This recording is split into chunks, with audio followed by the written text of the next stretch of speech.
கண்ணியத்திற்கும் பெரும் மதிப்பிற்கும் மரியாதைக்கும் உரிய பெரியவர்களே, பாசத்திற்குரிய அருமையான சகோதரர்களே, வருங்கால இஸ்லாத்தினுடைய உயர்வு தாழ்வுகளுக்கு சொந்தக்காரர்களான இளைஞர் பெருமக்களே, எதிர்கால இஸ்லாத்தின் சந்ததிகளே, அல்லாஹ்வுடைய கிருபையும் அஷ்ரஃபுல் ஹல்கி முஹம்மது முஸ்தபா ஸல்லல்லாஹு அலைஹி வஸல்லம் அவர்களுடைய அன்பும் ஷஃபாஅத்தும் புனித ஜும்மாவினுடைய அமல்களை நிறைவு செய்வதற்காக வேண்டி குழுமி இருக்கின்ற நம்மீதும் நம்மை சார்ந்தவர்கள் மீதும் நாம் நேசிப்பவர்களின் மீதும் நம்மை நேசிப்பவர்களின் மீதும் என்றென்றும் உண்டாகட்டுமாக. சகோதரர்களே, உலகத்திலேயே மிகப்பெரிய ஆச்சரியம் என்னவென்றால், மிகப்பெரிய அதிசயம் என்னவென்றால், மிகப்பெரிய அற்புதம் என்னவென்று சொன்னால், இஸ்லாம் வளர்ந்து வருகிறது. இது என்னடா உலகத்தில் 8 அதிசயங்கள், இது 9வது அதிசயம் மாதிரி இஸ்லாம் வளர்ந்து வர்றது ஒரு ஆச்சரியமான விஷயமா என்று நீங்கள் எண்ணலாம். சகோதரர்களே, உலகத்திலேயே ஒரே நாளில் ஒருத்தன் ஃபேமஸ் ஆகணும்னு சொன்னா உலக ஒட்டுமொத்த மீடியாக்களும் அவனை திரும்பி பார்க்க வேண்டும் என்று சொன்னால், உலகத்தில் எங்கேயுமே பாஸ்போர்ட் இல்லாமல் சுற்றுப்பயணம் செய்ய வேண்டும் என்று சொன்னால் ஒண்ணுமே செய்ய வேண்டாம், ஒரு முஸ்லிம் இஸ்லாத்தை விமர்சித்தால் போதும். கடந்த காலங்களிலே சல்மான் ருஷ்டி விமர்சித்தான். இன்றைக்கு உலகத்தினுடைய பொது மனிதனாக பார்க்கப்படுகிறான். அதற்கு அடுத்தபடியாக தஸ்லிமா நஸ்ரின் என்ற பெண்மணி விமர்சித்தாள். இன்றைக்கு அவளும் ஒரு பெண்ணியவாதியாக, விடுதலை போராளியாக உலக அரங்கிலே பார்க்கப்படுகிறாள். நேற்று மலாலா என்ற ஒரு சிறுமி, அவளும் இன்றைக்கு மிகப்பெரிய ஒரு ஹீரோயினாக மேற்கத்திய உலகத்தால் பார்க்கப்படுகிறாள். ஒரு முஸ்லிம் இஸ்லாத்தை விமர்சித்தால் உலகம் முழுவதும் அவளுக்கு மிகப்பெரிய அவார்டு, கேடயம், பட்டயம், பட்டங்கள், புகழ், பணம் எல்லாம் கிடைக்கிறது. அதே நேரத்தில் இஸ்லாத்தை பற்றி விமர்சிக்காதவன் ஒரு முஸ்லிம் பெயர் தாங்கிய இருந்தாலும் கூட, அது அபுல் கலாமோ அல்லது ஷாருக் கானோ, இவர்கள் இஸ்லாத்தை பகிரங்கமாக விமர்சிக்கவில்லை. ஆனால் இஸ்லாத்திற்கு எதிரான அனைத்து காரியங்களும் தன்னகத்திலே வைத்திருக்கிறார்கள். அவர்கள் இஸ்லாமிய பெயர் தாங்கிகளாக இருந்தாலும் கூட, அமெரிக்காவிலே ஏர்போர்ட்டை விட்டு வெளியே போகணும்னு சொன்னா முழு நிர்வாணப்படுத்தக்கூடிய ஒரு சூழல் இந்த இருவருக்கும் ஏற்படுகிறது. இதே நிலை சல்மான் ருஷ்டிக்கு பாஸ்போர்ட்டே வேண்டாம், உலகத்தில் எங்கும் அவர்களுக்கு அடைக்கலாம். தஸ்லீமா நஸ்ரீனுக்கும் உலகத்தில் எங்கும் அடைக்கலாம். மலாலாவுக்கும் இன்றைக்கு உலகத்தில் எங்கும் அடைக்கலாம். ஆதரவு கொடுப்பதற்கு அரசாங்கங்கள் தயார். வித்தியாசத்தை தெளிவாக உணர்ந்து கொள்ளுங்கள். முஸ்லிம் பெயர் தாங்கியாக நீ வாழ்ந்தாலும் இஸ்லாம் உலகம் உனக்கு எதிராக இருக்கிறது. முஸ்லிமாக இருந்து இஸ்லாத்தை விமர்சிப்பவர்களுக்கு உலகமே ஆதரவு கொடுக்கிறது. இப்படிப்பட்ட ஒரு சூழலில் இஸ்லாம் வளர்கிறது. முஸ்லிம் என்று சொன்னால் வல்லரசுகள் கிடையாது. இன்றைக்கு இஸ்லாமிய வல்லரசுகள் இருக்கிறதா உலகில் எங்காவது? ஒரு காலத்தில் இருந்தது, ஆங்கிலேயர்கள் வீழ்த்தி விட்டார்கள். மீண்டும் கட்டியமைக்கப்படுவதற்கு எதிரிகளாக முஸ்லிம்களை நாம் இருந்து கொண்டிருக்கிறோம். மீண்டும் அந்த ஹிலாபத்து வந்துவிடக் கூடாது என்பதில் முஸ்லிம்களான நாமே தெரிந்தோ தெரியாமலோ கவனமாக இருந்து கொண்டிருக்கிறோம். இஸ்லாமிய வல்லரசுகள் கிடையாது. ஐநா சபையிலே ஒரு அதிகாரம் இருக்கிறதா முஸ்லிம் நாடுகளுக்கு? சவுதி அரேபியா சமீபத்தில் வேண்டாம் என்று ஒதுங்கி வந்து விட்டது. அங்க போனா நியாயமே கிடைக்காது. இதுவரையிலும் உலக முஸ்லிம் நாடுகளின் மீது தன்னுடைய அதிகாரத்தை கொண்டு ஆயுத பலத்தை பயன்படுத்தி முஸ்லிம்களை அடித்துக் கொண்டிருக்கக்கூடிய இஸ்ரேலையோ அமெரிக்காவையோ ஐநா சபை ஒருபோதும் கண்டித்தது கிடையாது. ஈராக்கை கண்டித்திருக்கிறது, பாகிஸ்தானை கண்டித்திருக்கிறது, சிரியாவை கண்டித்திருக்கிறது, ஈஜிப்திய போராளிகளை கண்டித்திருக்கிறது, போஸ்னிய முஸ்லிம்களை கண்டித்திருக்கிறது, பலஸ்தீனிய முஸ்லிம் ஜிஹாத் முஜாஹிதுகளை கண்டித்திருக்கிறது. ஆனா உலகத்தில் நிறைய பேர்களை கொன்று குவித்த அமெரிக்காவையோ இஸ்ரேலையோ கண்டித்தது கிடையாது. ஏனென்றால் அங்கே இஸ்லாமியர்களுக்கு அதிகாரம் கிடையாது. ஆனாலும் இஸ்லாம் வளர்கிறது. ஒரு முஸ்லிம் என்று சொன்னால் முஸ்லிம் நாடுகளிலும் முஸ்லிம் அல்லாத நாடுகளிலும் நாடு கடத்தப்படுகிறான். அவனுக்கு உரிமைகள் மறுக்கப்படுகிறது. அவனுடைய வீட்டிலிருந்து துரத்தி அடிக்கப்படுகிறான். இன்றைக்கு மியான்மரிலும் ஸ்ரீலங்காவிலும் மஸ்ஜிதுகள் தகர்க்கப்படுகிறது. முஸ்லிம்கள் வெட்டி கொலை செய்யப்படுகிறார்கள். உலகத்தின் தலை சிறந்த ஜனநாயக நாடான இந்தியாவில் உட்பட முஸ்லிம்கள் தங்களுடைய அடையாளங்களோடு வெளியே நடமாட முடியாத ஒரு சூழ்நிலை இருந்தாலும் இஸ்லாம் வளர்கிறது. சகோதரர்களே, தாஜ்மஹால் அல்ல ஆச்சரியம், பைசா டவரிலே சாய்ந்து நிற்கின்ற கோபுரம் அல்ல, ஈவில் டவர் அல்ல ஆச்சரியம், நீண்டு கிடக்கின்ற சீன பெருஞ்சுவர் அல்ல ஆச்சரியம். ஆச்சரியம் இவ்வளவு மோசமான ஒரு சூழ்நிலையிலும் இஸ்லாம் வளர்ந்து கொண்டிருக்கிறது. இஸ்லாத்தை எதிர்ப்பதற்காக வேண்டி, இஸ்லாத்தை அழிப்பதற்காக வேண்டி உலகத்தினுடைய ஒட்டுமொத்த ஊடகங்களும் வரிந்து கட்டி கொண்டு எப்படியாவது ஒரு பெயர் கிடைக்காதா பயங்கரவாதி என்று தலைப்பிலே போடுவதற்கென்று எல்லா மீடியாக்களும் முயற்சி செய்து கொண்டிருக்கிறது. ஆனாலும் இஸ்லாம் வளர்ந்து கொண்டிருக்கிறது. இஸ்லாத்தை வளர்ப்பதற்கென்று உலக அளவிலே பெரிய அமைப்புகளோ இயக்கங்களோ கிடையாது. வளர்க்க வேண்டும் என்று ஆரம்பிக்கப்பட்ட பிராந்திய இயக்கங்கள் கூட இஸ்லாத்தை அழித்துக் கொண்டிருக்கிறது. ரொம்ப கவனிக்க வேண்டிய விஷயம். உலக அளவிலே மற்றுள்ள மதத்தினர்களுக்கு இருப்பதை போன்று மிகப்பெரிய அமைப்போ இயக்கமோ இஸ்லாத்தை வளர்ப்பதற்கு இன்றைக்கு கிடையவே கிடையாது. ஆனால் பிராந்திய இயக்கங்கள் நாம் வளர்த்துக் கொண்டிருக்கிறோம். அதனால் இஸ்லாத்திற்கு வளர்ச்சியா என்று பார்த்தால் பேரழிவுதான் ஏற்பட்டுக் கொண்டிருக்கிறது. இருந்தாலும் இஸ்லாம் வளர்கிறது. இன்றைக்கு மற்றுள்ளவர்கள் எல்லாம் தங்களுடைய மதங்களை வளர்ப்பதற்காக வேண்டி ஊடகங்களை நடத்தி கொண்டிருக்கிறார்கள். பத்திரிகைகள் இருக்கிறது, சினிமா தொலைக்காட்சிகள் இருக்கிறது, சீரியல்களின் மூலமாக. இன்றைக்கு பாருங்கள், நம்முடைய வீடுகளிலே இருக்கக்கூடிய சீரியல்களின் சின்ன தொலைக்காட்சிகளின் மூலமாக, சின்ன திரைகளிலே மகாபாரதத்தின் மூலமாக அவர்களுடைய மதத்தை வளர்க்க வேண்டும் என்று இன்றைக்கு போட்டி போன்று களமிறக்கி கொண்டிருக்கிறார். விஜய் டிவி என்ற ஒரு தொலைக்காட்சி நிறுவனம், அதிலே ஒரு இஸ்லாமிய நிகழ்ச்சி வந்து கொண்டிருந்தது. மகாபாரதம் ஆரம்பிக்கப்பட்டதற்கு பின்னால் எவ்வளவு பணம் கொடுத்தாலும் அந்த புரோகிராமை இதுல போட முடியாதுன்னு சொல்லிட்டாங்க. இஸ்லாத்திற்கு எதிராக இன்றைக்கு ஊடகங்கள் வரிந்து கட்டி கொண்டு தங்களுடைய மதத்தை பரப்புவதற்காக வேண்டி முயற்சி செய்து கொண்டிருக்கிறது. ஆனாலும் அந்த மதங்கள் வளர்ந்து நிற்கிறதா? இல்லை சகோதரர்களே. எந்த மார்க்கத்தை அழிக்க வேண்டும் என்று முயற்சி செய்து கொண்டிருக்கிறார்களோ அந்த இஸ்லாம் வளர்ந்து நிற்கிறது. உலகெங்கிலும் பலஸ்தீனத்திலே வளர்கிறது இஸ்லாம். அனுதினமும் உரிமைகளுக்காக வேண்டி போராடி கொண்டிருக்கின்ற பலஸ்தீனத்தில் இஸ்லாம் வளர்கிறது. அனுதினமும் குண்டுகள் வெடித்துக் கொண்டிருக்கக்கூடிய ஈராக்கிலும் பாகிஸ்தானிலும் இஸ்லாம் வளர்கிறது. ஒட்டுமொத்த உலக பயங்கரவாதிகளையும் தன்னகத்தை வைத்திருக்கிறது என்று மீடியாக்களால் பழி சுமத்தப்படுகின்ற ஆப்கானிஸ்தானிலும் இஸ்லாம் வளர்கிறது. குவியலாக கொன்று குவிக்கப்பட்ட போஸ்னியாவிலும் இஸ்லாம் வளர்கிறது. நேற்று எகிப்திலும் இன்று சிரியாவிலும், ஏன் சொல்ல போனால் நம்முடைய இந்தியாவிலும். இன்றைக்கு கலாச்சார கழகத்திலே ஆயிரக்கணக்கானவர்கள் ஜும்மாவிற்கு இருக்கிறார்கள் என்று சொன்னால் ஏறத்தாழ 50 பேர்கள் நேற்று இஸ்லாத்தை ஏற்றுக்கொண்ட சகோதரர்கள் நம்முடைய பள்ளியில. அல்ஹம்துலில்லாஹ், எவ்வளவு பெரிய மகத்துவமான ஒரு விஷயம். இஸ்லாம் அழிய வேண்டும், அழிக்க முயற்சிக்க வேண்டும் என்று உலகம் பாடுபட்டு கொண்டிருக்கிறது. ஆனால் இஸ்லாம் வளர்கிறது. அதனாலதான் சொன்னேன், இஸ்லாம் ஒரு அதிசயம். இஸ்லாம் ஒரு அதிசயம். எந்த மீடியாக்களும் இல்லை, எந்த ஊடகங்களும் இல்லை, எந்த சீரியல்களும் இல்லை, எந்த திருவிளையாடல்களும் இல்லை, எந்த சடங்குகளும் இல்லை, எந்த சம்பிரதாயங்களும் இல்லை. இன்னும் சொல்ல போனால் ஒருவன் கலிமா சொல்லிவிட்டால் சிறுநீர் கழித்தால் கழுக வேண்டும். இது மற்ற மதங்களிலே கிடையாது. தொழுகைக்காக வேண்டி அவன் உது செய்ய வேண்டும். முழுக்கு ஏற்பட்டு விட்டால் குளிக்க வேண்டும். ஒரு நாளைக்கு 5 முறை தொழுகை நடத்த வேண்டும். ரமலானுடைய மாதத்திலே பகல் முழுவதும் உண்ணாமல் குடிக்காமல் இறைவனுக்காக வேண்டி பசித்திருக்க வேண்டும். தன்னுடைய வருமானத்திலிருந்து 2.5% மக்களுக்கு கொடுக்க வேண்டும்.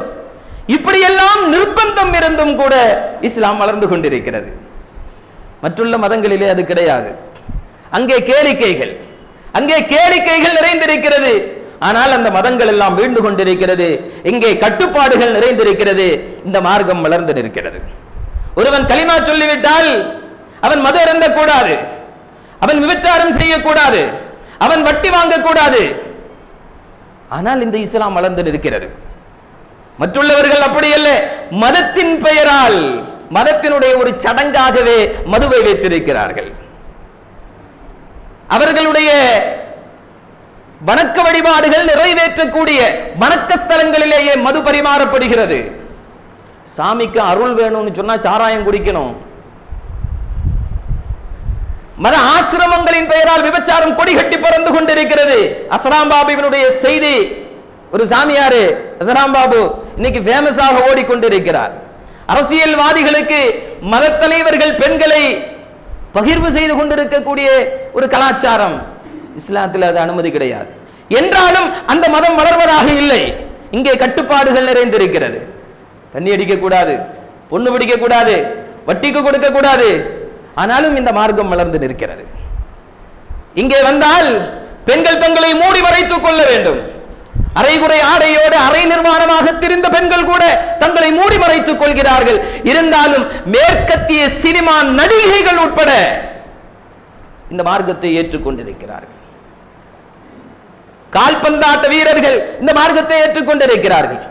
கிரிக்கெட் வீரர்கள், குறிப்பாக தென்னாப்பிரிக்காவினுடைய ஏறத்தாழ 3 கிரிக்கெட் வீரர்கள் தங்களுடைய பனியனிலே இருக்கக்கூடிய விஸ்கி கம்பெனியினுடைய, மது கம்பெனியினுடைய பெயரை நீக்கிவிட்டு அதற்காக வேண்டுமானால் நாங்கள் அபராதம் செலுத்துகிறோம் என்கிறார்கள். இந்த மார்க்கம் வளர்ந்து கொண்டிருக்கிறது. அதிசயம் தானா இல்லையா? நமக்கு வேணா அதிசயம் இல்லாம இருக்கலாம். ஏன் தெரியுமா? நம்ம இந்த மார்க்கத்தை அழிக்கிறதுக்கு பெரும்பாடுபட்டு கொண்டிருக்கிறோம். சகோதரர்களை, இதிலெல்லாம் பெரிய விஷயம் என்னன்னு சொன்னா, முஸ்லிம்களாக வாழ்ந்து கொண்டிருக்கக்கூடிய நாம் பெரிய அளவில் இந்த மார்க்கத்தை அழிப்பதற்கு முயற்சி செய்து கொண்டிருக்கிறோம். இந்த மார்க்கத்திலே சடங்குகள் சம்பிரதாயங்கள் எதுவுமே கிடையாது. நம்ம சடங்குகள் சம்பிரதாயங்களின் மீது இந்த மார்க்கத்தை கட்டமைப்பதற்கு முயற்சி செய்து கொண்டிருக்கிறோம். நாம் இந்த மார்க்கத்தை விளங்கிக் கொள்ளாததன் விளைவு நம்மால் இந்த மார்க்கம் அழிக்கப்பட்டு கொண்டிருக்கிறது. இன்றைக்கு மீடியாக்களிலே வரக்கூடிய எல்லா ஹராமான காரியங்களிலும் முஸ்லிம்களுடைய பெயர்கள் பட்டியலோடு வந்து கொண்டிருக்கிறது.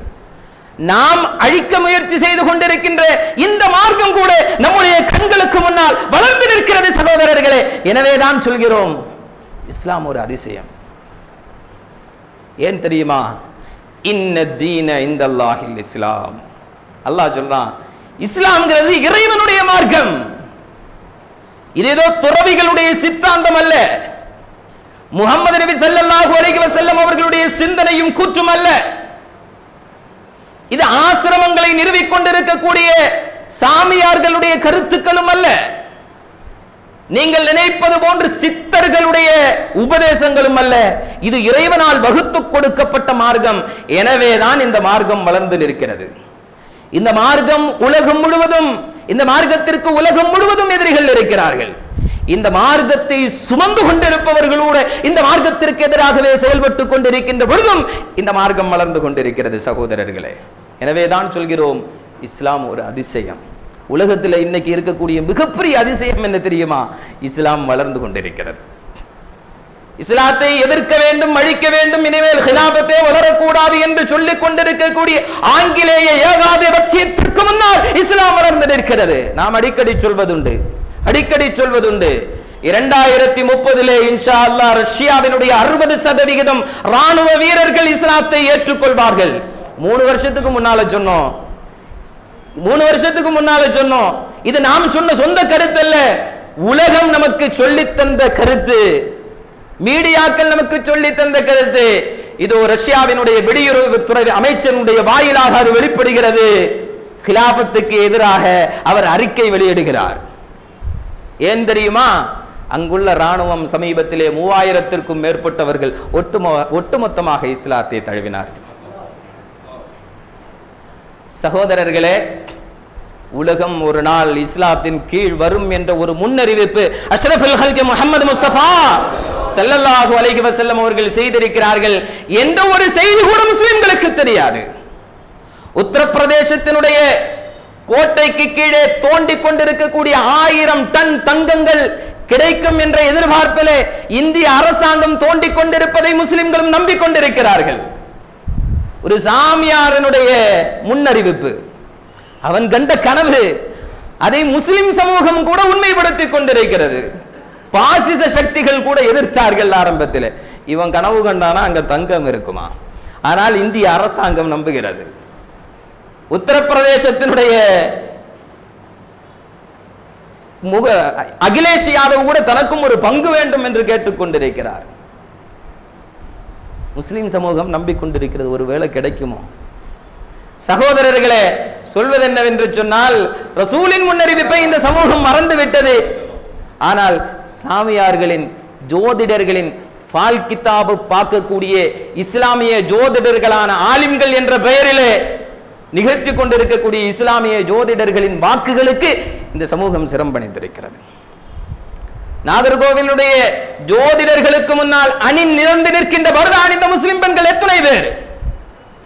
அல்லாஹ் குர்ஆன்ல தெளிவா சொன்னா, என்ன நடக்கும் என்பதை இறைவனை தவிர வேறு யாரும் அறிந்து கொள்ள முடியாது. அறிவிக்கக்கூடிய சக்தி எனக்கே இல்லை என்று ரசூல் சொன்னதற்கு பின்னாலும் இந்த முஸ்லிம் சமூகம் யாருடைய முன்னறிவிப்பை இல்லாமல் நம்பிக்கொண்டிருக்கிறது. அதனாலதான் சொல்றேன், நாம இந்த மார்க்கத்தை அழித்துக் கொண்டிருக்கிறோம்.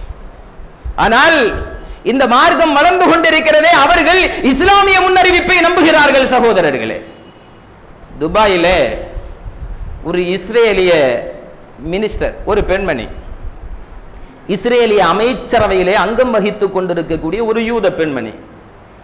அந்த பெண்மணியினுடைய பெயர் எனக்கு சரியா ஞாபகம் இல்லை. பேர் வேணும்னு சொன்னா ரீட் இஸ்லாம் அப்படிங்கிற ஒரு இணையதளத்தில் போனீங்கன்னு சொன்னா இது சம்பந்தப்பட்ட தகவல்கள் இருக்கும்.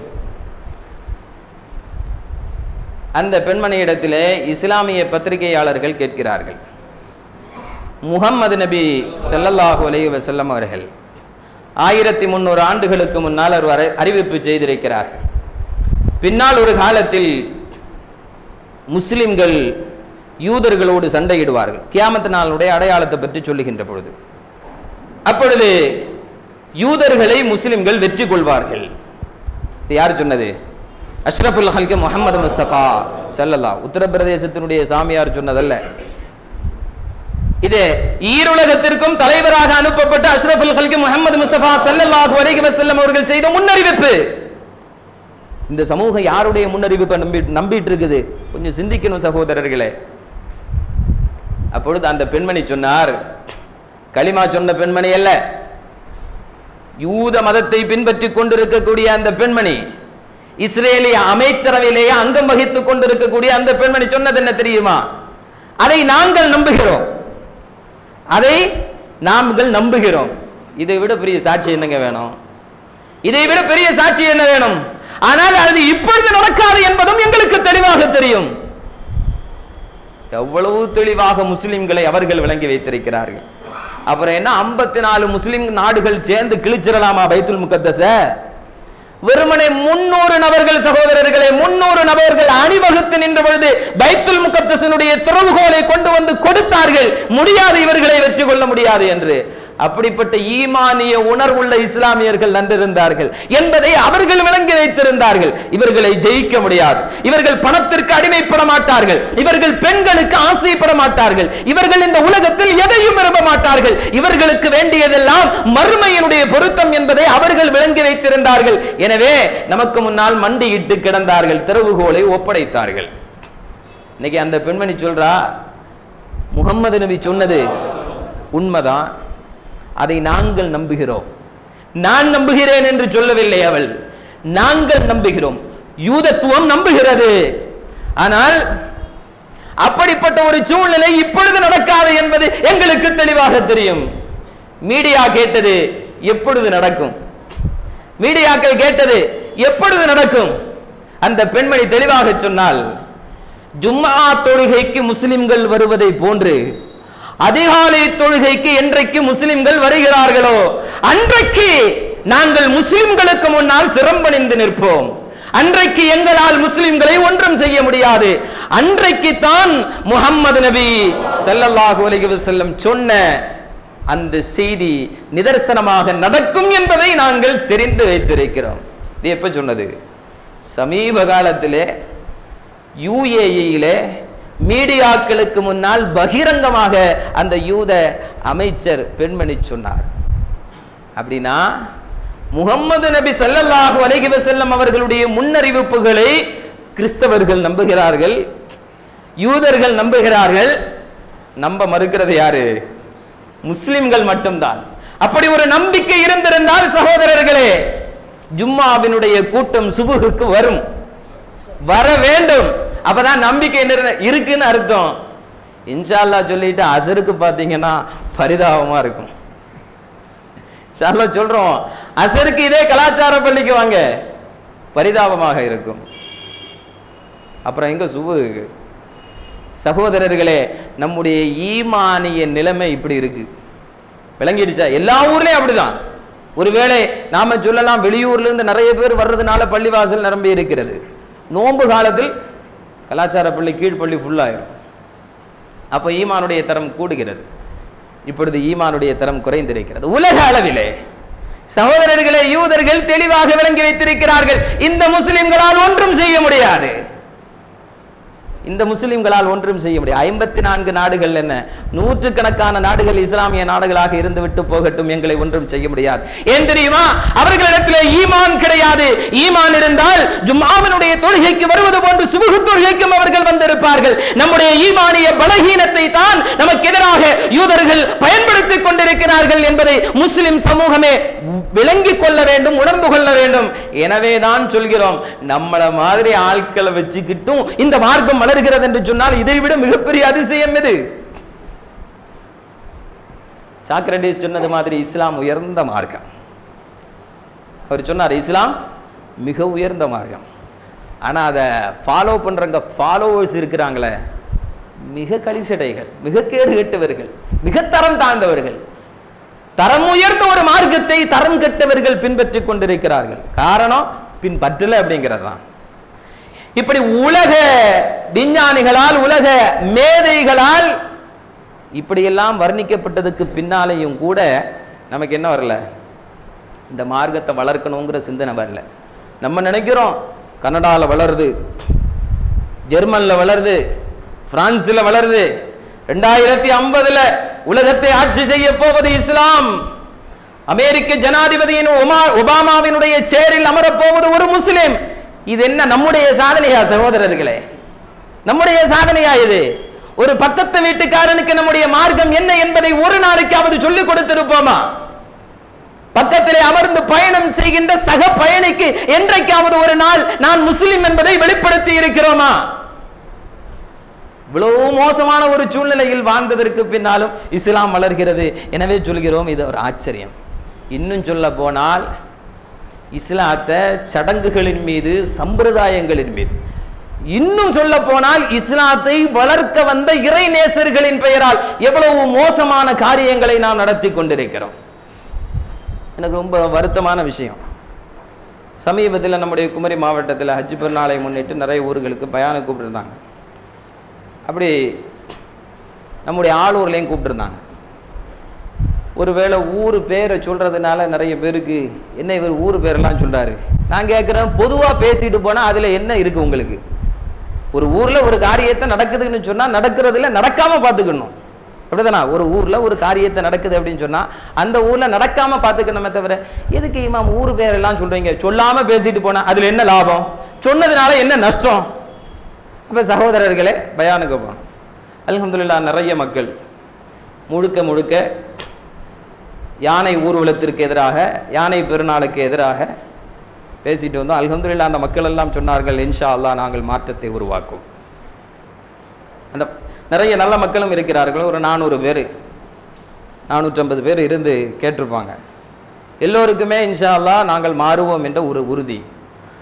அடுத்த நாள் என்னுடைய ஃபேஸ்புக்குக்கே ஒரு வீடியோ காட்சி அனுப்பப்படுகிறது. என்னுடைய அட்ரஸுக்கு. என்னது? ஆளூர் மக்களுடைய வித்தியாசமான ஆட்டம் அப்படிங்கிற ஒரு தலைப்பில் யானை ஊர்வலம் தொடங்குவதிலிருந்து அந்த இளைஞர்கள் போடக்கூடிய குத்தாட்டம் எல்லாம். நீயா மாறணும்னு பேசுகிற, நாங்கள் எப்படி மாறி இருக்கிறோம் பாரு. சகோதரர்களே, அங்கே அடங்கப்பட்டிருக்கக்கூடிய இறை நேசனுடைய பேர் கௌசு முகம்மது. அந்த மார்க்கத்தை சொல்வதற்காக வேண்டி சஹாபிகளுக்கு பின்னால் இந்த மார்க்கத்தை சொல்வதற்காக வேண்டி நிறைய இறைநேசர்கள் தங்களுடைய வாழ்க்கையையே துறந்து வந்தார்கள். அவர்களின் பெயரால் எந்த மார்க்கத்தை நம்மிடத்திலே சொல்வதற்காக வேண்டி வந்தாரோ அதே இறைநேசரின் பெயரால் மார்க்கத்திற்கு எதிரான அத்துணை காரியங்களையும் செய்து கொண்டிருக்கிறார்கள். செய்றவன் அதுக்கு முன்னிலை வகிப்பவர்கள் யாரு தெரியுமா? தாடியும் தொப்பியும் வச்சிருக்கிறாங்க. யானையை முன்னால நிறுத்திட்டு 2 பக்கத்திலையும் சண்டை மேளம் வாசிக்கிறது. இது எதுக்கு வாசிப்பாங்க தெரியுமா? ஒன்று ஜனாசாவுக்கு இது மாதிரி மாற்று மத சகோதரர்கள் அடிப்பாங்க. அப்போ இந்த ஊரில் எல்லாரும் மையத்து அப்படின்னு அர்த்தமா? இல்லைன்னா மற்றவங்களுக்கு இந்த ஷைத்தான் வருமே, கோயிலில் ஆடக்கூடியவங்களுக்கு ஷைத்தான் வருமே, அதுக்காக வேண்டி இந்த சண்டை மேளத்தை அடிப்பாங்க. சாமி வர்றது அப்படின்னு வேணா சொல்லிக்கலாம். இந்த அடியை யாருடைய பெயரால? இந்த மார்க்கத்தின் பெயரால், மார்க்கத்தை பரப்ப வந்த இறைநேசரின் பெயரால் அவர்கள் செய்கிறார்கள். கடைசியில் பார்த்தா யானைக்கு மேலே உட்காந்துட்டு கொடி அவர்களுடைய கையிலே கொடுக்கப்படுகிறது. தீனுல் இஸ்லாத்தை அவங்க தான் தூக்கி பிடிக்கிறாங்களாம். அதுக்கு நாரே தக்பீர் அல்லாஹு அக்பர், ஒரு துவா வேற. என்ன சகோதரர்களே, இந்த மார்க்கம் எவ்வளவு உன்னதமான எவ்வளவு மேன்மையான ஒரு மார்க்கம். அந்த மார்க்கத்தை எங்க கொண்டு போயிட்டு இருக்கிறோம்? அதற்கு பின்னால் அரங்கேறக்கூடிய காட்சிகள் சொல்ல முடியாது சகோதரர்களே. அவர்களுக்கு பிடித்த சினிமா பாடல்களை இசை அடிக்க வைத்து அதற்கு முன்னால் ஆடிக்கொண்டிருக்கிறார்கள். ஒரு எல்கைக்கு பின்னால் பாட்டில் உடைக்கப்படுகிறது. பாட்டில் உடைக்கப்படுகிறது யாருடைய பெயரால? இந்த மார்க்கத்தின் பெயரால், இந்த மார்க்கத்தை பரப்ப வந்த இறைநேசனின் பெயரால். அஷ்ரஃபுல் ஹல்கி முஹம்மது முஸ்தபா ஸல்லல்லாஹு அலைஹி வஸல்லம் யாருடைய மரண நேரத்தில் ஒரு துளி மது அவனுடைய வயிற்றில் இருந்ததோ அவன் சொர்க்கத்திற்கே போக முடியாது என்று சொல்லி தந்த அந்த மது பாட்டில்கள் இந்த மார்க்கத்தின் பெயரால், மார்க்கத்தை சொல்லி தந்த இறைநேசரின் பெயரால் உடைக்கப்படுகிறது என்று சொன்னால் இந்த மார்க்கத்தை நம்ம வளர்க்கிறோமா இல்ல ஒழிக்கிறோமா? இந்த சடங்குகளை சம்பிரதாயங்களை கொண்டு வந்து சகோதரர்களை இதை தடுக்க முடியாதா ஒரு ஜமாஅத்து? ஜமாஅத்துனா என்னது? மார்க்கத்தை வளர்க்கணும், அதுக்கு தான் ஜமாஅத்து. இல்லைன்னா போயிடணும். விநாயகர் சதுர்த்தியிலே பள்ளிவாசல்களுக்கு முன்னால் வரக்கூடாது அப்படிங்கிறதுல எவ்வளவு பிரச்சனைகள் நடக்குது. சென்னை திருவல்லிக்கேணியில வருஷா வருஷம் இது பிரச்சனை. நம்ம ஊர்ல சம்மதிப்போமா? ஏன் மஸ்ஜிதுகளுக்கு முன்னால் இது மாதிரியான அனாச்சாரங்கள் செய்யக்கூடாது. இதுவரையிலும் இருந்த இந்து சகோதரர்கள் அதை மதித்திருந்தார்கள். சமீபத்திய பாசிசவாதிகள் கலவரத்தை தூண்ட வேண்டும் என்பதற்காக வேண்டிய இது மாதிரியான அநாகரீகங்களை அரங்கேற்றிக் கொண்டிருப்பதை முஸ்லிம் சமூகம் வேடிக்கை பார்த்து கொண்டிருக்காது. ஆனால் முஸ்லிம்கள், முஸ்லிம் பெயர்தாரங்கிகள் மது அருந்துவிட்டு சினிமா பாடல்களுக்கு பள்ளிவாசல்களுக்கு முன்னால், தர்காக்களுக்கு முன்னால், முஸ்லிம் தெருக்களிலே அரை நிர்வாணமாக ஆட்டம் போடுவது என் அருமை சகோதரா குடும்பத்தோடு நின்று வேடிக்கை பார்த்து கொண்டிருக்கக்கூடிய காட்சிகள் வலைதளத்திலே பார்க்கிறோம். நான் இதுவரைக்கும் அந்த மாதிரி காட்சியை நேரடியாக பார்த்ததில்லை. அதனால ஒருவேளை எனக்கு வருத்தம் இருக்கலாம். இதெல்லாம் நம்ம ஊர்ல நடக்கிறதானே, இது பெரிய விஷயம் அப்படின்னு ஒருவேளை நீங்கள் நினைக்கலாம். அல்லாஹ் பாதுகாக்க வேண்டும் சகோதரர்களே. இஸ்லாத்தை குழி தோண்டி புதைத்துக் கொண்டிருக்கிறோம். இஸ்லாத்தை குழி தோண்டி புதைத்துக் கொண்டிருக்கிறோம். இஸ்லாத்திற்கு எதிராக நம்முடைய காரியங்கள் அரங்கேறி கொண்டிருக்கிறது. மிருகத்தனமாக வாழ்ந்த ஒரு சமூகத்தை மனிதனாக மாற்றிய அஷ்ரஃபுல் ஹல்கி முஹம்மது முஸ்தபா ஸல்லல்லாஹு அலைஹி வஸல்லம் அவர்களை பின்பற்றக்கூடிய இஸ்லாமிய உலகம் மிருகங்களுக்கு பின்னால் அணிவகுத்து சென்று கொண்டிருக்கிறது. மிருகத்தனமா இருந்த மனுஷனா மாட்டினாங்க ரசூலுல்லாஹ். நம்ம பின்னா மறுபடியும் எங்க? மிருகத்துக்கு பின்னால. என்ன சகோதரர்களே, இது மார்க்கமா? இதுதான் ரசூலுல்லாஹ் சொல்லி தந்தாங்களா? இதுதான் நாம நினைக்கிற இஸ்லாமா? இதுல ஒருத்தன் சொல்றான் கோவை ஐயூபாவது கோவை சரளாவாது. அவன் கோவை ஐயூப் இதற்கு எதிராக பேசிக் கொண்டிருக்கிறார். அவருக்கு என்ன வந்துச்சு? அவர் இந்த மார்க்கத்தை சொல்லிக் கொண்டிருக்கிறார். எந்த மார்க்கத்தை, எந்த இயக்கத்தை சார்ந்தவராக இருந்தாலும் சரி, அவர் மார்க்கத்தை சொல்கிறார். இதை எதிர்த்து பேசுபவர்களுக்கு எதிராக தண்ணி அடிச்சுட்டு ஆடுறதுன்னு சொன்னா என்ன சித்தாந்தம், என்ன கொள்கை, என்ன மார்க்கம், என்ன ஷரியத்து, என்ன முஸ்லிம், எதை விளங்கி வைத்திருக்கிறோம் நாம்? எப்படி பைத்துல் முகத்தஸ் ஜாபியை நம்மள்ட்ட கொண்டு வந்து கொடுப்பானா? அங்கேயும் கொண்டு போய் யானை ஊர்வலம் நடத்துறதுக்கா? தண்ணி அடிச்சுட்டு ஆடுறதுக்கா? சகோதரர்களை கொஞ்சம் சிந்திக்க வேண்டும். இப்படி நாம் இந்த மார்க்கத்தை குழி தோண்டி புதைக்கக்கூடிய இந்த காலகட்டத்திலும் இந்த மார்க்கம் வளர்ந்து கொண்டிருக்கிறது என்பதுதான் ஆச்சரியம், அதிசயம். அதுதான் நம்ம எல்லா மார்க்கத்துக்கு எதிராக செயல்பட்டு கொண்டிருக்கிறோம். சினிமா தியேட்டர்களில் பர்தா அணிந்த முஸ்லிம் பெண்கள், வெக்கேஷன்ல வந்து பர்தாவோட கூட்டிட்டு போறாரு, இஸ்லாமிய அடையாளத்தோடு. ஹிஜாப். சினிமா தியேட்டர்கள்ல வட்டிக்கு வாங்குறதுல, வட்டிக்கு கொடுக்கிறதுல இன்னைக்கு குமரி மாவட்டத்தில் முஸ்லிம்களுடைய பெயர்கள் தான் முன்னணியிலே இருக்கிறது. டாஸ்மாகினுடைய விற்பனை பெரும்பாலான முஸ்லிம் ஊர்களிலே விழா காலங்களிலே, இஸ்லாமிய விழா காலங்களிலே அதிகமாக நடந்து கொண்டிருக்கிறது. நாம யாரா? லிஇலாஇ கலிமத்தில்லாஹ், இந்த மார்க்கத்தை அல்லாஹ்வினுடைய வார்த்தையை உயர்த்தி பிடிப்பவர்களாம். எதை உயர்த்தி பிடிச்சிட்டு இருக்கிறோம்? வட்டிய, விபச்சாரத்தை, சூதாட்டத்தை, ஹராமான அத்துணை காரியங்களையும் தூக்கி பிடித்துக் கொண்டு நாங்கள் இந்த மார்க்கத்திற்கு சொந்தக்காரர்கள் என்று சொல்வதற்கு என்ன தகுதி இருக்கிறது சகோதரர்களே? இப்படிப்பட்ட கொடூரமான காரியங்கள் நம்முடைய மார்க்கத்தின் பெயரால் அரங்கேற்ற கொண்டிருக்கின்ற பொழுது அதை வேடிக்கை பார்த்து கொண்டிருப்பது அதைவிட மிகப்பெரிய ஒரு சோகமான ஒரு சூழ்நிலை சகோதரர்களே. இன்ஷா அல்லாஹ் தடுக்கப்பட வேண்டும்.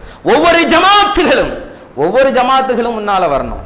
இல்லை இது வெளியூர்ல இருந்து வந்து செய்யறவங்க நாங்க ஒன்றும் செய்ய முடியாது அப்படின்னா விநாயகர் சதுர்த்தியை அனுமதிக்க வேண்டியதானே? வெளியூர்ல இருந்து வர்றவங்க தானே சகோதரர்களை. அதற்கு எதிராக சட்ட ரீதியாக போராட வேண்டும், சட்ட ரீதியாக போராட வேண்டும்.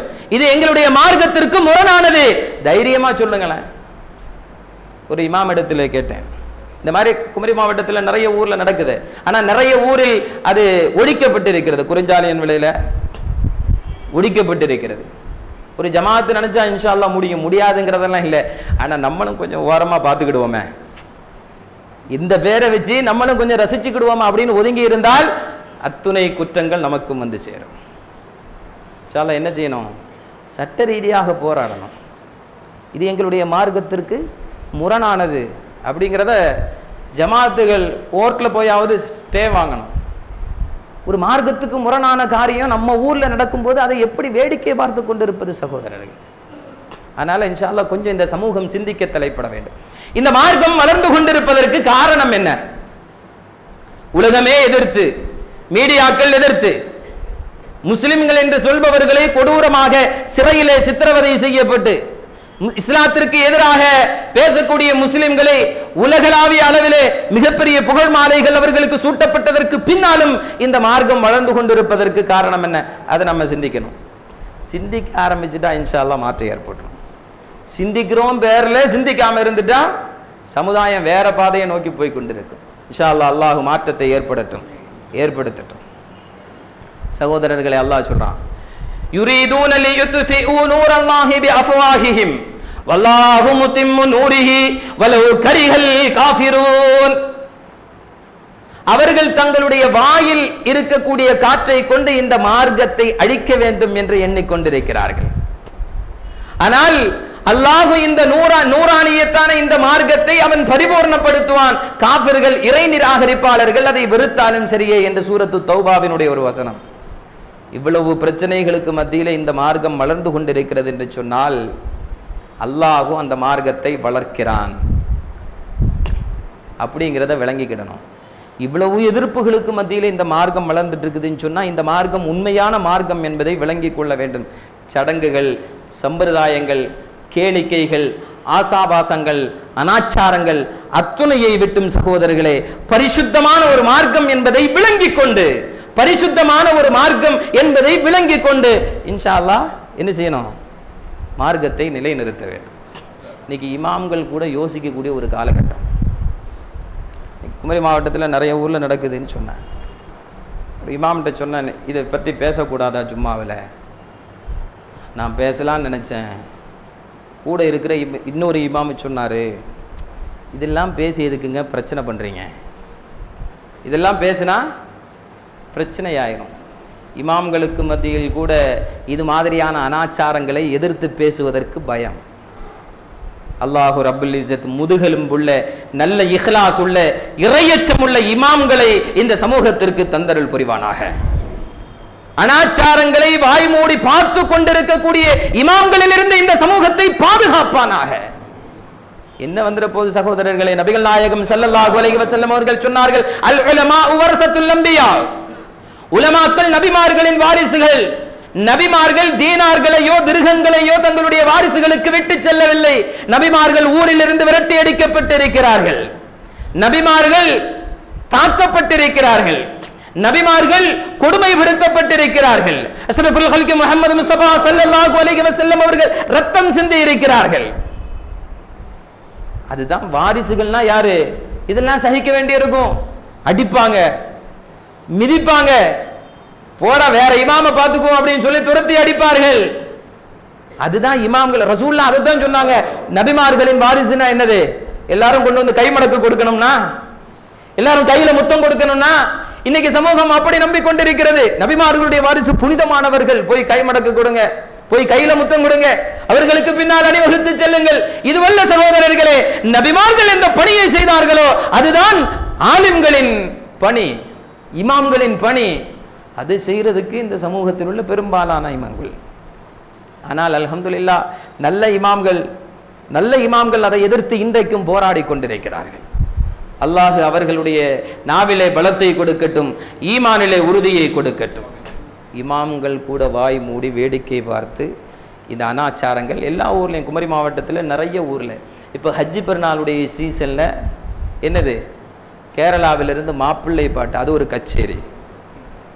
தியாகம், இப்ராஹிம் நபியினுடைய தியாகம், அன்னை ஹாஜருடைய தியாகம், இஸ்மாயில் நபி அலைஹிஸ்ஸலாத்து வஸ்ஸலாம் அவர்களுடைய தியாகம். இந்த தியாகங்களை எல்லாம் நினைவு கூறக்கூடிய அந்த நாளில் கொல்லம் ஷாஃபியினுடைய பாட்டுக்கு நம்முடைய குமரி மாவட்டத்திலே மணலிக்கரை இளைஞர்கள் ஆட்டம் போட்டு கொண்டிருக்கிறார்கள். இதா தியாகம்? இதா தியாகம் சகோதரர்களை? எங்க கொண்டு போயிட்டு இருக்கிறோம்? இந்த மார்க்கம் என்ன சொல்லுது? இந்த மார்க்கம் என்ன சொல்கிறது? நாம அதை எங்க கொண்டு போயிட்டு இருக்கிறோம்? ஜமாத்துகள் முன்வர வேண்டும். இஸ்லாத்தின் பெயரால் கச்சேரிகள் இருக்கக்கூடாது. நீ வேணா வேற எங்கேயாவது போய் நடத்திக்கோ, முஸ்லிம் பகுதிகளிலே நடத்தக்கூடாது.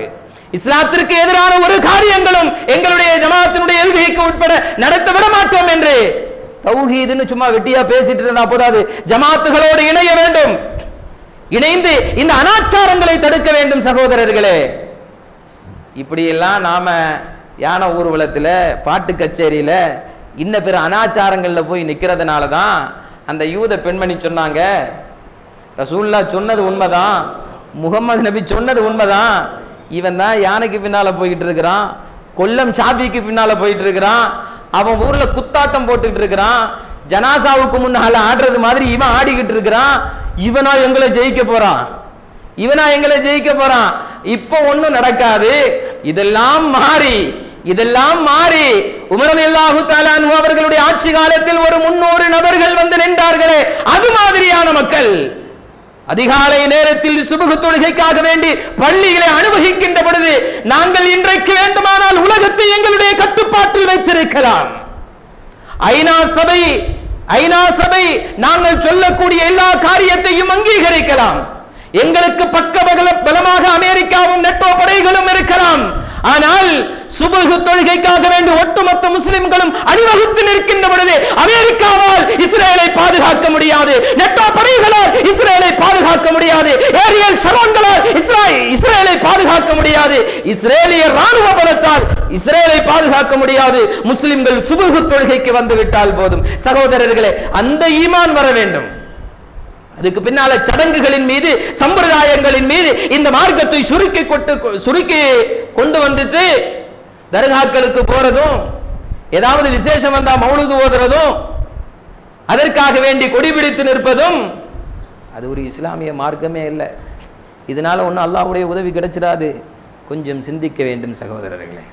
அதனாலதான் இந்த மார்க்கம் அதிசயம் என்கிறோம். இந்த மார்க்கத்திற்கு எதிராக முஸ்லிம்கள் அத்துணை காரியங்களையும் செய்து கொண்டிருக்கின்ற பொழுது அல்லாஹ் சொல்கிறான், இது என்னுடைய மார்க்கம், நான் இதை வளர்க்கிறேன். ஏன் வளர்ந்து தெரியுமா? இங்க எல்லாம் அழிஞ்சிட்டு இருக்குது. நான் சொன்ன இந்தோனேஷியாவில் இந்த மார்க்கம் அழிந்து கொண்டிருக்கிறது. இந்தியாவில் முஸ்லிம் அல்லாதவர்கள் இஸ்லாத்தின் பக்கம் வந்து கொண்டிருக்கிறார்கள். முஸ்லிம்கள் மார்க்கத்தை விட்டும் நிறைய பேர் வெளியேறி கொண்டிருக்கிறார்கள்.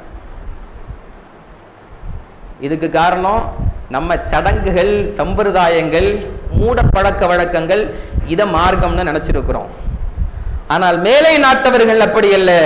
குர்ஆனை படித்து தெரிந்து விளங்கி சிந்தித்து இந்த மார்க்கத்தின் பக்கம் வந்து கொண்டிருக்கிறார்கள். அல்லாஹ் அப்படிதான் சொன்னா, ஃபஅலம் அன்னஹு லா இலாஹ இல்லல்லாஹ். லா இலாஹ இல்லல்லாஹ்ங்கறத நீ படிச்சு தெரிஞ்சிட்டு வா. சும்மா ஒண்ணு வர வேண்டாம். நிறைய கூட்டம் வரணுங்கிற அவசியம் எல்லாம் ஒண்ணும் இல்லை. லா இலாஹ இல்லல்லாஹ் நீ சொல்லு. எப்ப சொல்லணும்? இமாம் சொல்லி தந்தாலா? கூட இருக்கிற நண்பன் சொல்லி தந்தாலா? பாப்பா அம்மா சொல்லி தந்தாலா? மக்தபிலே படிக்கக்கூடிய மதரசாவினுடைய ஆசிரியர் சொல்லி தந்தாலா? ஒரு பிரயோஜனமும் கிடையாது. நீ கற்றுத் தெரிந்திருக்க வேண்டும். அப்பதான் நீ என்ன செய்வ? இந்த மார்க்கத்தில் நிலையா இருப்ப. அப்பதான் இந்த மார்க்கத்தினுடைய வளர்ச்சியில் உன்னுடைய பங்கு இருக்கும். இன்றைக்கு இந்த மார்க்கத்தினுடைய வீழ்ச்சியில் நம்முடைய பங்கு இருக்கிறது என்று சொன்னால் இந்த மார்க்கத்தை கற்றுத் தெரிந்தவர்கள் யாரும் இல்லை அப்படிங்கிறத நிதர்சனமா பார்க்கிறோம். சகோதரர்களே, குர்ஆனுடைய 2வது வசனம். குர்ஆன் இறங்கப்பட்டது இக்ரா பிஸ்மி ரப்பிக்கல்லதீ ஹலக் ஹலகல் இன்சான மின் அலக். குர்ஆன் இறங்கிய 2வது வசனம் எதை பற்றி சொல்லுது? கருவியல் தத்துவத்தை பற்றி சொல்கிறது. குர்ஆனுடைய 2வது வசனம் சொல்றது எதை பத்தி? 6666 வசனங்கள் இருப்பதாக இன்றைக்கு இமாம்கள் சொல்கிறார்கள். அதில் கருத்து வேறுபாடுகள் இருக்கலாம். சில வசனத்தை சில வசனத்தோடு சேர்த்து இருக்கலாம். அதனால கூடுதல் குறைவுகள் இருக்கலாம். ஆனால் இமாம் சுயூத்தி அவர்கள் சொல்கிறார்கள் 6666 வசனம். இந்த 6666 வசனத்தையும் விட்டுருங்க. அதுல 2 வசனம் என்னது? இக்ரா பிஸ்மி ரப்பிக்கல்லதீ ஹலக் ஹலகல் இன்சான மின் அலக்.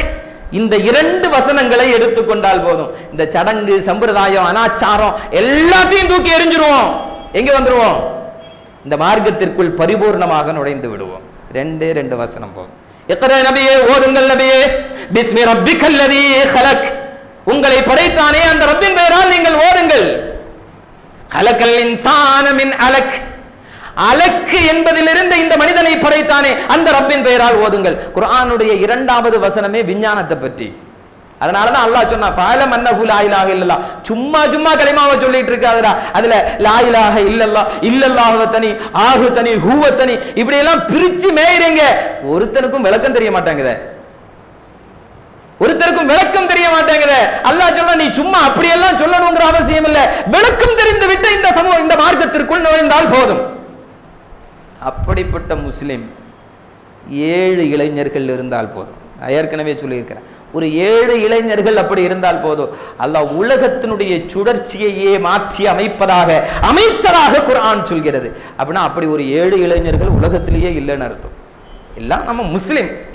தொப்பி வச்சிருக்கிறோம், தாடி வச்சிருக்கிறோம், தௌஹீது பேசுறோம், சுன்னத்தை பேசுறோம், மெய்ப்புகளை பேசுறோம், எல்லாம் பேசுறோம். என்னது இல்ல? விளங்கி இஸ்லாத்துக்கு வரலன்னு அர்த்தம். ஒருவேளை இருக்கலாம், இது மாதிரியான தீமைகளை கண்டுகொள்ளாமல் வேடிக்கை பார்த்து கொண்டிருக்கின்ற காரணத்தினால் ஒருவேளை 70 இளைஞர்கள், 700 இளைஞர்கள், 7000, 7 லட்சம், 7 கோடி இளைஞர்கள் அப்படி இருக்கலாம். ஆனால் சமூக தீமைகளை கண்டுகொள்ளாமல் வேடிக்கை பார்த்து கொண்டிருக்கின்ற காரணத்தினால் நம்முடைய துஆக்களும் அங்கீகரிக்கப்படாமல் இருக்கலாம். அதுக்காக வேண்டி 7 இளைஞர்கள் இல்லைன்னு யாருக்குமே அந்த தகுதி இல்லைங்கிறது அர்த்தம் இல்லை. ஆனால் தீமைகளை வேடிக்கை பார்த்து கொண்டிருந்தால் அல்லாஹ் ரசூலுல்லாஹ் சொன்னாங்க, ஒரு முன்னறிவிப்பு, உன் துஆ உன்னுடைய கூரையை கூட தாண்டாது. அவுது பில்லா, அல்லாஹ் பாதுகாக்கணும். அப்ப சகோதரர்களே, 2வது வசனம் எது? விஞ்ஞானம். நீ எப்படி உருவான? இதை சிந்திச்சு பாரு. வேற எங்கேயும் போக வேண்டாம், யாரையும் எதிரியா பார்க்க வேண்டாம். இந்த மார்க்கத்தை சொல்பவர்களை நீ எதிரியாக பார்க்க வேண்டாம். நீ விளங்கிக் கொண்டால் போதும் நீ எப்படி உருவான. சகோதரர்களே, கனடாவிலே டொராண்டோ தெரியும், கனடாவினுடைய தலைநகர். எப்படியாவது துபாயில் இருக்கிறவங்க கனடாவுக்கு ஒரு டிரைவர் விசா கிடைச்சதுன்னு சொன்னால் மாதம் 2 லட்சம் ரூபா சேலரி அப்படிங்கிறதுனால நிறைய பேர் கனடாவுக்கு போகிறதுக்கு முயற்சி பண்ணுவாங்க. அல்ஹம்துலில்லாஹ், நம்முடைய கலாச்சார கழகத்தில் கூட போன ரமலானில் ஒரு சகோதரர் சொல்லியிருந்த, ஒரு சகோதரருக்கு உதவி செய்யும் பொழுது ஏதாவது நியத்து வச்சுட்டு உதவி செய்யுங்க, அல்லாஹ் கபூலாக்குவோம். அப்போ ஒரு சகோதரனுக்கு கனடாவில் படிக்கணுங்கிறது நியத்து. அவர் சொன்னார், நீங்கள் துவா செய்யுங்கள், எனக்கு அப்படி ஒரு நியத்து இருக்கிறது, இந்த ரமலானில் எனக்கு அந்த பாக்கியம் கிடைக்கணும். ரமலான் முடிஞ்ச உடனே சொன்னார், அல்ஹம்துலில்லாஹ், நீங்கள் சொன்னது மாதிரி நான் நியத்து வச்சுட்டு சதக்கா செஞ்சேன், கனடாவுக்கு எனக்கு படிக்கிறதுக்கு விசா கிடைச்சிருச்சுன்னு சொல்லி இன்னைக்கு கனடாவிலே படித்து கொண்டிருக்கிறார். இது உபரியான ஒரு தகவல். என்ன செய்யணும்? ஒரு நல்ல காரியம் நடக்கணும்னு சொன்னால் ரசூலுல்லாஹ் சொன்னாங்க, என்ன செய்யுங்க? நேர்ச்சை வச்சுட்டு நோன்பு வைங்க. இது நடத்தி தந்தா நோன்பு வைப்பேன், அது இல்லை நேர்ச்சை. நோன்பு வச்சுட்டு யா அல்லாஹ் இதை நடத்தித்தா, சதக்கா செஞ்சுட்டு யா அல்லாஹ் இதை நடத்தித்தா அப்படின்னு சொல்லி என்ன செய்யணுமா? நேர்ச்சை செய்யணும். அப்படி அந்த சகோதரர் செய்தார். என்னை கனடாவிலே படித்துக் கொண்டிருக்கிறார். அப்ப அந்த டொராண்டோ நகரத்திலே வசித்துக் கொண்டிருப்பவர் டாக்டர் கெய்ட் எல்மோர். நிறைய பேர் படித்த மாணவர்கள் அப்படிங்கிறதுனால நீங்க இதை படிச்சிருப்பீங்க. சுமார் 50 ஆண்டுகளுக்கு முன்னால் தான் கருவியலை பற்றி உலகம் படித்தறிந்தது. இந்த மைக்ரோஸ்கோப் அப்படின்னு இருக்கிற இந்த கருவி கண்டுபிடித்ததற்கு பின்னால் தான் கருவுல குழந்தை எப்படி இருக்கும் அப்படிங்கிறத உலகம் பார்க்க ஆரம்பித்தது. இந்த டாக்டர் கெய்த் எல்மோர் அப்படிங்கிறவர் மிகப்பெரிய கருவியல் விஞ்ஞானி. கரு எப்படி உருவாகுது? குர்ஆனுடைய 2வது வசனம் என்னது?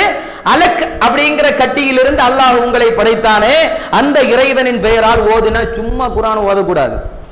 ஆராய்ச்சி இல்லாமல் ஓதக்கூடிய குர்ஆன் ஓதக்கூடியவன் மீது குர்ஆன் சபிக்கிறதா. சும்மா உட்காந்துட்டு யாசீன், மையத்துக்கு முன்னால் உட்காந்துட்டு யாசீன் வல் குர்ஆனில் ஹக்கீம், உனக்கும் தெரியாது மையத்துக்கும் விளங்காது. குர்ஆனை அப்படி பயன்படுத்தாதீங்க. சொன்னது யாரு? ரசூலுல்லாஹ். நான் சொல்றேன் நினைக்காதீங்க. குர்ஆனை ஓதணும் எப்படி? அல்ஹம்துலில்லாஹி ரப்பில் ஆலமீன். ஓதுகின்ற பொழுது அல்ஹம்துலில்லாஹ், எல்லா புகழும் அல்லாஹ்வுக்கு. யாரும் என்ன புகழ்ந்தாலும், நான் யாரை புகழ்ந்தாலும், யார் யாரை புகழ்ந்தாலும் எல்லா புகழும் லில்லாஹி ரப்பில் ஆலமீன், இந்த அகிலத்தையே பரிபாலித்துக் கொண்டிருக்கின்ற அல்லாஹ்விற்கே சொந்தம். இப்படின்னு ஒருத்தன் அல்ஹம்துலில்லாஹ்னு நான் ஓதுனா யார் என்னை புகழ்ந்தாலும் எனக்கு பெருமை வராது. வருமா சகோதரர்? புகழ், நீ என்ன புகழ்றியா? எனக்கு ஒரு திறமை இருக்குதா? நல்லா டிரைவ் பண்றீங்க, நல்லா படிக்கிறீங்க, கம்ப்யூட்டர்ல புகுந்து விளையாடுறீங்க, நல்லா ஆர்கிடெக்ட் பண்றீங்க, என்னெல்லாம இருக்குது. இதெல்லாம் என்னுடைய புகழ் அல்ல, உங்களுக்கு கிடைக்கக்கூடிய புகழ் அல்ல. இதை கொடுத்த அல்லாஹ்விற்கு. ரசூலுல்லாஹ் சொன்னாங்க, ஆராய்ச்சி இல்லாமல் குர்ஆன் ஓதினால் அதனால எந்த பிரயோஜனமும் கிடையாது. நம்ம இன்னைக்கு எதுக்கு வச்சிருக்கிறோம்? குர்ஆனை ஒரு சம்பிரதாயம், ஒரு சடங்கு. வீடு பால் காய்ச்சினா குர்ஆன் ஓதணும், ஏதாவது ஃபங்க்ஷன் வந்தா குர்ஆன் ஓதணும், ஏதாவது மரிச்சு போனா குர்ஆன் ஓதணும். இப்படிதான் நம்ம வச்சிருக்கிறோம். ஆனா ரசூலுல்லாஹ் அந்த நோக்கத்துக்காக வேண்டி ஓத சொல்லல. சில வசனங்களை சொல்லிவிட்டு சொன்னார்கள், வயலுல் லிமன் கரஅ ஃபீ ஹாதிஹில் ஆயா வலம் யதஃபக்கர் ஃபீஹா. யார் இந்த வசனங்களை ஓதிவிட்டு அதை பற்றி சிந்திக்கவில்லையோ, ஆராய்ச்சி செய்யவில்லையோ, அவன் மீது நாசம் உண்டாகட்டுமாக. குர்ஆன் ஓதக்கூடிய நிறைய பேர்களுக்கு நாசம் உண்டாகிறது. அதை பற்றி சிந்திக்கலனா கொஞ்சம் சிந்திக்கணும் சகோதரர்களே. இப்போ குர்ஆனை என்ன செய்யணும்? அரபியில் ஓதணும், தமிழ் அர்த்தத்தை எடுத்து பார்க்கணும், அது சம்பந்தப்பட்ட விஷயங்களை ஆராய்ச்சி செய்யணும். டாக்டர் கெய்த் எல்மோர் கருவியலை பற்றி ஆராய்ச்சி செய்கிறார். உலக இஸ்லாமியர்களுடைய மருத்துவ மாநாடு, 18வது மாநாடு அந்த டொரண்டோவில் நடக்குது. அதில் அவர் சொல்கிறார், கிபி 15ஆம் நூற்றாண்டு வரையில் கருவியல் சம்பந்தப்பட்ட எந்த தகவலும் யாருக்கும் தெரியாது. இன்றைக்கு உலகம் சொல்லக்கூடிய எல்லா கருத்துக்களும் 1941க்கு பின்னால் தான் மருத்துவர்கள் நமக்கு சொல்லித் தரக்கூடிய தகவல். அதிலும் கூட குர்ஆனுடைய ஒரு வசனத்தை இந்த மருத்துவர் ஆராய்ச்சி செய்ததற்கு பின்னால் சொன்னார், கருவியலை பற்றி குர்ஆன் தான் தெளிவாக சொல்கிறது. குர்ஆனுடைய ஒரு வசனம், வயஹ்லுகுகும் ஃபீ புதூனி உம்மஹாதிகும் ஹல்கம் மின் பஅதி ஹல்கின் ஃபீ ظுலுமாத்தின் ஸலாத் ذلிகமுல்லாஹு ரப்புக்கும் லஹுல் முல்கு லா இலாஹ இல்லா ஹு ஃபஅன்னா துஸ்ரஃபூன். வயஹ்லுகுகும், அல்லாஹ் உங்களை படைத்தான். சகோதரா, வேற எதை பற்றியும் சிந்திக்காத. நீ உருவானதை பற்றி குர்ஆன் என்ன சொல்கிறது? நீ உருவான விதத்தை பற்றி குர்ஆன் என்ன சொல்கிறது? இதை சிந்திச்சா போதும். எந்த பயானையும் கேட்டு நீ திருந்தணுங்கிற அவசியம் இல்லை. இந்த ஒரு வசனம் உன்னுடைய வாழ்க்கையில் இன்ஷா அல்லாஹ் மாற்றத்தை ஏற்படுத்தும். அல்லாஹு உங்களுடைய தாயின் வயிற்றிலே உங்களை படைத்தான். ஹல்கம் மின் பஅதி ஹல்கின், ஒவ்வொரு படைப்பாக மாற்றி மாற்றி, ஒவ்வொரு ஸ்டேஜாக மாற்றி மாற்றி கொண்டு வந்தான். ஃபீ ظுலுமாத்தின் ஸலாத், 3 இருளறையிலே அல்லாஹு வைத்திருந்தான். குர்ஆனுடைய இந்த வசனம் சொன்னதற்கு பின்னால் தான் உலக மருத்துவம் ஏற்றுக்கொண்டது, உலக விஞ்ஞானிகள் ஏற்றுக்கொண்டார்கள். என்ன தெரியுமா? 3 அறைக்கு உள்ளதான் அந்த இந்திரிய துளி இருக்கிறது அப்படின்னு. கர்ப்பப்பையில என்னது? ஒன்னு வயிற்றினுடைய துளி, மற்றொன்று கர்ப்பப்பையினுடைய துளி. அதற்கு அடுத்தபடியாக அந்த இந்திரிய துளி இருக்குதே, அதுக்கு மேல செவ்வு மாதிரி ஒன்னு இருக்குதான். இது எப்ப கண்டுபிடிச்சாங்க? குர்ஆனுடைய இந்த வசனத்தை டாக்டர் கெய்த் எல்மோர் படிச்சு மருத்துவ உலகத்திற்கு சொன்னதற்கு பின்னால். சகோதரா, எவ்வளவு பெரிய முன்னறிவிப்ப! 1941 வரையிலும் உலகமே கண்டுபிடிக்க முடியாத ஒரு விஷயத்தை எந்தவித ஊடகங்களும், ஊடக சாதனங்களும், மீடியாக்களும், எந்தவித உபகரணங்களும், கருவிகளும் இல்லாத 1350 ஆண்டுகளுக்கு முன்னால் அரேபியாவினுடைய பாலைவனத்திலே பேரித்தம்பழத்தினுடைய காய்ந்த தடிகளை பிடித்துக் கொண்டு அஷ்ரஃபுல் ஹல்கி முஹம்மது முஸ்தபா ஸல்லல்லாஹு அலைஹி வஸல்லம் அவர்கள் சொன்னார்கள், வயஹ்லுகுகும் ஃபீ புதூனி உம்மஹாத்திக்கும் ஹல்கம் மின் பஅதி ஹல்கின் ஃபீ லுலுமாத்தின் ஸலாத் தாலிகும் அல்லாஹு ரப்புக்கும் லஹுல் முல்க். சகோதரா, நீ எப்படி உருவானாய் என்பதை சிந்தித்துப் பார். நீ எப்படி உன்னுடைய தாயினுடைய கருவறையிலே அல்லாஹ்வினால் பாதுகாக்கப்பட்டாய் என்பதை சிந்தித்துப் பார். தாலிகும் அல்லாஹு ரப்புக்கும் லஹுல் முல்க். எல்லா ஆட்சியும் எல்லா அதிகாரமும் சகல சக்தியும் அல்லாஹ்விற்கு மட்டுமே இருக்கிறது. லா இலாஹ இல்லாஹு, அவனை தவிர வேறு கடவுள், வேறு இறைவன், வேறு வணக்கத்திற்கு தகுதியானவன் வேறு யாரும் கிடையாது. ஃபஅன்னா துஸ்ரஃபூன், எப்படியடா நீ மாறி போவாய்? இத பற்றி சிந்திச்சதுக்கு பின்னால நீ எப்படிடா திரும்புவ? நீ எப்படி மாறுவாய்? ஜோதிடர்களுக்கு பின்னால், ஃபாய் கிதாபுகளுக்கு பின்னால், யானைகளுக்கு பின்னால், மிருகங்களுக்கு பின்னால், டாஸ்மாக்குகளை நோக்கி, சினிமா திரையரங்குகளை நோக்கி, இன்ன பிற மூட பழக்க வழக்கங்களை நோக்கி மைதா ஃபஅன்னா துஸ்ரஃபூன், நீ எப்படி திருப்பப்படுவாய்? நீ சிந்தித்துப் பார், நீ சிந்தித்துப் பார். நீ உருவான உன்னுடைய பிறப்பிடத்தை உன்னுடைய தாயினுடைய கருவறையில 3 இருள்களுக்கு உள்ளே நான் உன்னை வைத்திருந்தேன். இதை மட்டும் சிந்திச்சா போதும். அல்லாஹ் அதனால தான் சொன்னா, இக்ரா பிஸ்மி ரப்பிக்கல்லதி ஹலக் ஹலக்கல் இன்சான மின் அலக். குர்ஆனுடைய தர்ஜுமாவை நீங்க எடுத்து பார்த்தீங்கன்னு சொன்னா, எல்லா தர்ஜுமாவிலையும் 18வது ஜுஸுனுடைய ஆரம்பத்திலிருந்து அந்த முதல் பக்கத்தில் அல்லாஹ் தஆலா மனித படைப்புகளை பற்றி சொல்லிட்டு வரான். அதில் அலக் அப்படிங்கிற ஒரு வார்த்தை, ஹலக்கல் இன்சான மின் அலக். இந்த அலக்குங்கிற வார்த்தைக்கு இரத்த கட்டி அப்படின்னு சொல்லி நிறைய தர்ஜுமாக்கள்ல இருக்கும். ஏன்னா அலக்கு என்ற வார்த்தைக்கு இரத்த கட்டியாகவும் இருந்திருக்கலாம், அப்படி ஒரு அர்த்தம் இருக்கிறது. ஆனால் மருத்துவர்கள் ஆராய்ச்சி செய்கிறார்கள், இந்த கருவுல இரத்த கட்டி அப்படிங்கிற ஸ்டேஜே கிடையாது, இரத்த கட்டி அப்படிங்கிற ஸ்டேஜே கிடையாது. உடனே அரபியில அலக்கிற்கு வேற என்ன அர்த்தம்? இது டாக்டர் கேத்தல் மூர் தான் சொல்றாரு உலகத்துக்கு, ஒரு முஸ்லிமும் சொல்லல. வருத்தம் என்ன தெரியுமா? ஒரு முஸ்லிம் மருத்துவர்களும் சொல்லல. இது ஆராய்ச்சி செய்து சொல்றது யாரு? கேத்தல் மூர். அவர் சொல்றாரு, அலக்குங்கிற வார்த்தை ரத்த கட்டின்னு சொல்லி டிரான்ஸ்லேஷன்ல இருக்குது, ஆனா ரத்த கட்டிங்கிற ஒரு ஸ்டேஜ் இல்ல. இந்திரிய துளி, அதுக்கு பின்னால அலக்கு, அதுக்கு பின்னால முலுகத், ஒரு சதை கட்டி, கடித்து தின்னப்பட்ட சதை கட்டி, அதுக்கு பின்னால எலும்பு, அதுக்கு பின்னால சதை. இது ஒவ்வொரு விஷயத்திலேயும் நிறைய கருத்துக்களை இன்னைக்கு மருத்துவம் சொல்லுது. ஆனா இந்த அலக்குங்கிற வார்த்தைக்கு ரத்த கட்டிங்கிற அர்த்தம் இல்லை. உடனே அரபி டிக்ஷனரியில தேடுகிறார்கள், அலக்குனா என்ன அர்த்தம். அரபியில ஒரே வார்த்தைக்கு வெவ்வேறு பொருள்கள் இருக்கும். அப்ப அலக்குங்கிறதுக்கு வேற என்ன அர்த்தம்? உடனே டிக்ஷனரியில இருக்குது அட்டை பூச்சின்னு. அலக்குக்கு இன்னொரு அர்த்தம் என்னது? ஒரு அர்த்தம் ரத்த கட்டி, இன்னொரு அர்த்தம் அட்டை பூச்சி. அட்டை பூச்சிக்கும் இதுக்கும் என்ன தொடர்பு? மைக்ரோஸ்கோப் வச்சு பார்க்குறாங்க. அந்த கருவில் 7 நாட்களிலிருந்து, கருவறையில் இந்த இந்திரிய துளி 7 நாட்களிலிருந்து 24வது நாள் வரையிலும் ஒரு அட்டைப்பூச்சி மனுஷ உடம்புல எப்படி ரத்தத்தை உறிஞ்சிறதுக்கு ஒட்டி இருக்குமோ இப்படி அந்த கருவறையிலே ஒட்டி இருக்கிறது. அட்டை பூச்சி தன்னுடைய சத்துக்காக வேண்டி எப்படி மனித உடம்பிலிருந்து ரத்தத்தை உறிஞ்செடுக்குமோ இப்படி தாயினுடைய கர்ப்பப்பையிலிருந்து தனக்கு வேண்டிய சத்துக்களை 7வது நாளிலிருந்து 24 நாள் வரையிலும் அட்டைப்பூச்சி வடிவத்தில் கருவறையில் அப்படி இருக்குதான். அஷ்ஹது அல்லா இலாஹ இல்லல்லாஹ் வ அஷ்ஹது அன்ன முஹம்மதுர் ரசூலுல்லாஹ் கலிமா சொன்னார் சகோதரர்களே டாக்டர் கேத்தல் மூர். எதை படிச்சாரு? குர்ஆனுடைய 2வது வசனம், இக்ரா பிஸ்மி ரப்பிக்கல்லதீ ஹலக ஹலகல் இன்சான மின் அலக். அலக்குங்கிற வார்த்தைக்கு அர்த்தத்தை கண்டுபிடிச்சாரு, இஸ்லாத்துக்கு வந்துட்டாரு. இந்த செய்தியையே உலகத்துக்கு அவர் தான் சொல்லாரு. சகோதரா, வாப்பா, எங்க வாப்பா குர்ஆன் ஓத தெரியும், நான் சின்ன வயசுலேயே குர்ஆனை படித்தேன், என்னத்தை கண்டுபிடிச்சிருக்கிறோம் நம்ம? இப்படியெல்லாம் குர்ஆனை சிந்திக்காம மையத்துகளுக்கு வேண்டி ஓதுவதற்காக வேண்டிய ஒரு பெட்டி பள்ளிவாசல்ல இருக்கும். யாராவது மரிச்சு போனா பள்ளியில போய் மோயினாட்ட போய் அந்த பெட்டியை வாங்கிட்டு வா.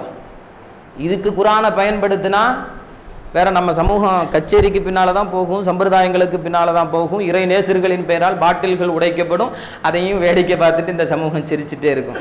நாங்கள் அதெல்லாம் போகிறது இல்லை, நாங்கள்லாம் தௌஹீதுவாதிகள், நாங்கள்லாம் சுன்னத்துக்கு பின்னால் நிற்கிறவங்க. ஒரு பிரயோஜனமும் இல்லை சகோதரர்களே. குர்ஆனை சிந்திப்போம் இன்ஷா அல்லாஹ். அல்லாஹ் ரப்பல் இஸ்ஸத் குர்ஆனை சிந்தித்து இந்த மார்க்கத்தை மார்க்கமாக விளங்கிக் கொள்ளக்கூடிய பாக்கியத்தை நம் அனைவர்களுக்கும் தந்தருள் புரிவானாக. இப்படி இந்த மார்க்கத்தை மற்றவர்கள் சிந்திக்கின்ற காரணத்தினால் இந்த மார்க்கம் மேலை நாடுகளில் வளர்ந்து கொண்டிருக்கிறது. இதை பற்றி சிந்திக்காமலே இருக்கிறதுனால நம்முடைய நாடுகளில் இது அழிஞ்சிட்டு இருக்குது. எனவே தான் சொன்னோம், இவ்வளவு எதிர்ப்புகளுக்கு மத்தியிலும் இந்த மார்க்கம் வளர்ந்து கொண்டிருக்கிறது என்று சொன்னால் இந்த மார்க்கமே ஒரு அதிசயம்தான். வளர்ப்பது அல்லாஹ். அல்லாஹ் ரப்பல் இஸ்ஸத் விளங்கிக் கொள்ளக்கூடிய பாக்கியத்தை நம் அனைவர்களுக்கும் தந்தருள் புரிவானாக.